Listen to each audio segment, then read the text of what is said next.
Hey, Seattle, Oklahoma played with Kevin Durant. So, Earl, I want to start with this because you were coaching in this league. You coached against, you played with KD.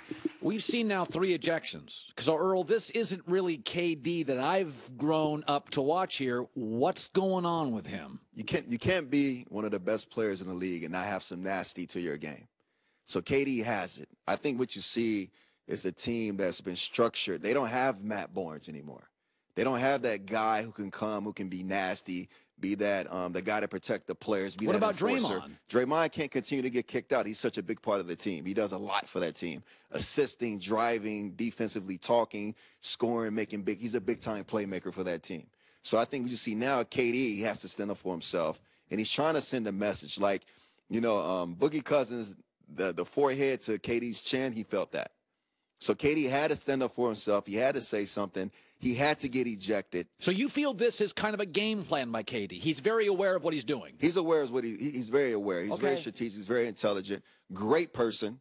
But when you put on that jersey and you enter the court, you have to have an edge to you to let people know that it's not going to be that type of night where you can just punk me throughout the game. I was telling Christine earlier that we always do this. We do this in all sports. We think dynasties last forever. I remember when I was a kid.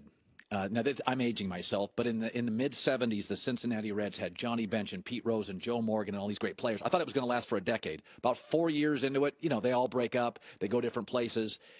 These dynasties don't last as long as we think. Steph's now hurt.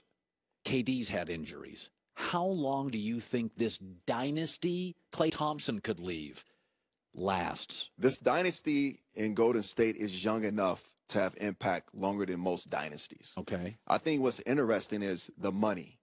Now, the only person to me who has always been the MVP of that team has been Klay Thompson. Good defender. Great defender. You think about the OKC series in the playoffs.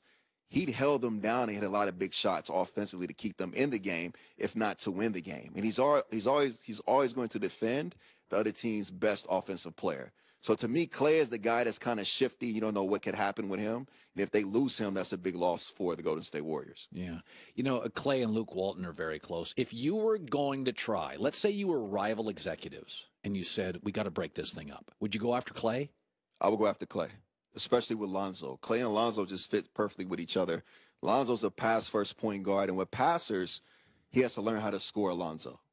When he passes and he gets assists, he starts to feel good about himself, which then gives him the chance to be creative offensively and score and get to the basket. Klay is a knockdown shooter, big-time defender, can hit tough shots down the stretch. And you watch the Lakers play. They don't have a closer. Oh, God, no, they're a mess at the end of games. They don't have a closer. Klay could be that closer, and you put other guys around him, you have a very talented team. Okay, I want to go to this OKC thing. Russell Westbrook plays the way he plays. It can be a little tunnel vision, but he's dynamic. Paul George, spot-up shooter, love him. Melo, past his prime, not willing to come off the bench, not a big fan.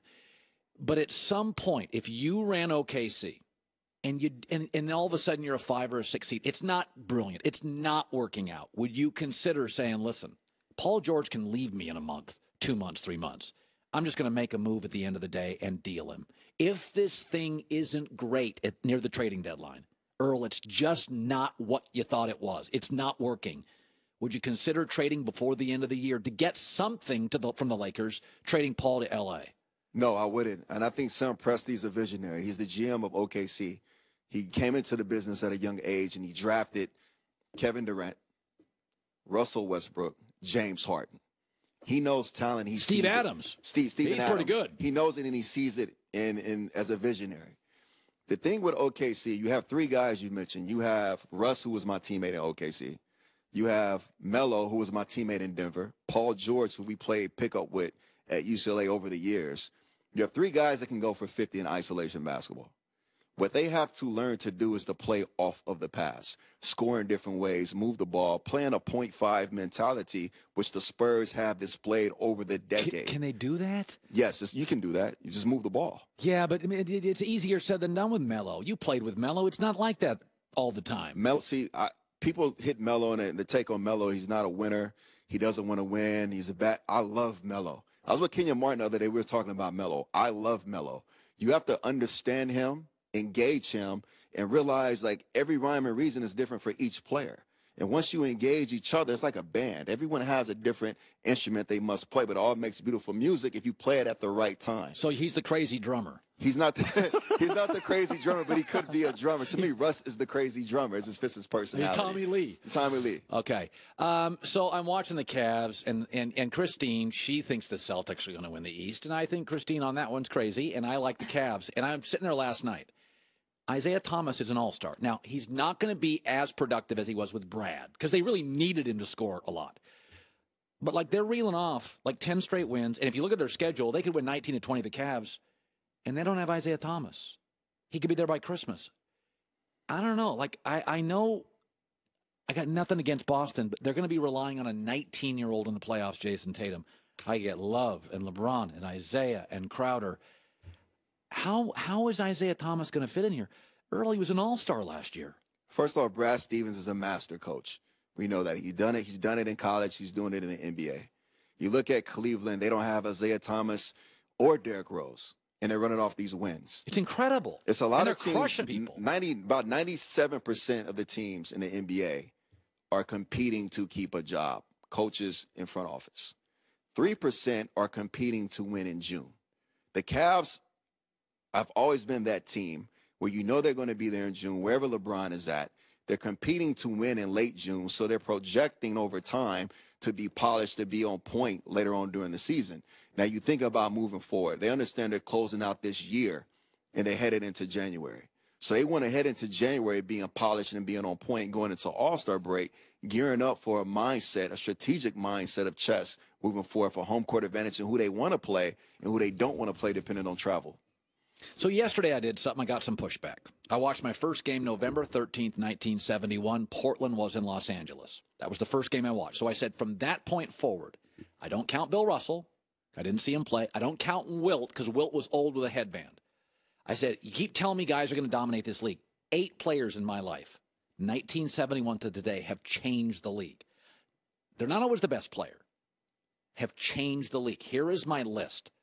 The Skyhook, Magic Bird, Jordan, Shaq, Duncan changed the power to the West, LeBron and Steph Curry. Now, Kobe and Barkley are better, and maybe Isaiah in some facets than Curry, but we wouldn't be shooting 42 threes a game if Steph Curry potentially didn't come into this league. So there's my list of the game changers. It's not the best players, although in many instances they are. Did I miss one? From 1971 on, who? Absolutely. John Stockton, Karl Malone.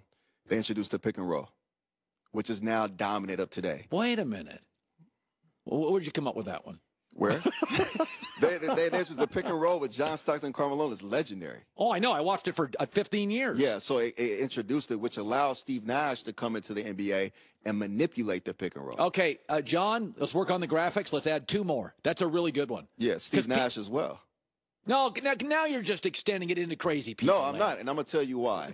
Steve Nash. The pick and roll with John Stockton and Karl Malone was from the sideline to the middle of the court.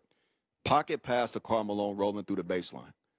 When I got into the NBA in 2001, teams started to send the pick and roll towards the baseline and called an ice or a push. Do not let the guard handling the ball come middle because John Stockton and Karl Malone dominated that. Steve Nash took that and started to manipulate the baseline drive off the dribble, which was a no-no for point guards. He took that, he mastered that, and along from that came your Chris Paul. From that came your Kyrie Irving. From that came this new age of basketball, and the threes that came along with it continued to just explode. So now I'm at 11. If I keep you on 5 more minutes, you'll have Otto Porter in here. Kobe. Come on. Oh, enough with Kobe. I've seen Kobe. It was called Michael Jordan. Kobe. He didn't change the league. 81. Oh, 81 what? With the win, points. That's not changing the league. It's just a good night. Every young player. I've had some good nights. I'm not changing anything outside of my shirt the next morning. 2 dominant players in basketball right now. All right, stop right now. From LA. I'll bring you back. Tom, this is nonsense. All right, you're going to come back. We'll argue this. We'll argue. We'll argue. Yeah. Okay, looking for the perfect gift this season for under $50. Go to omahasteaks.com. Okay, code HERD. omahasteaks.com, code HERD. It's a gift pack, a family gift pack. It is a gift pack for the holidays at 75% off. 2 filet mignons, 2 sirloin.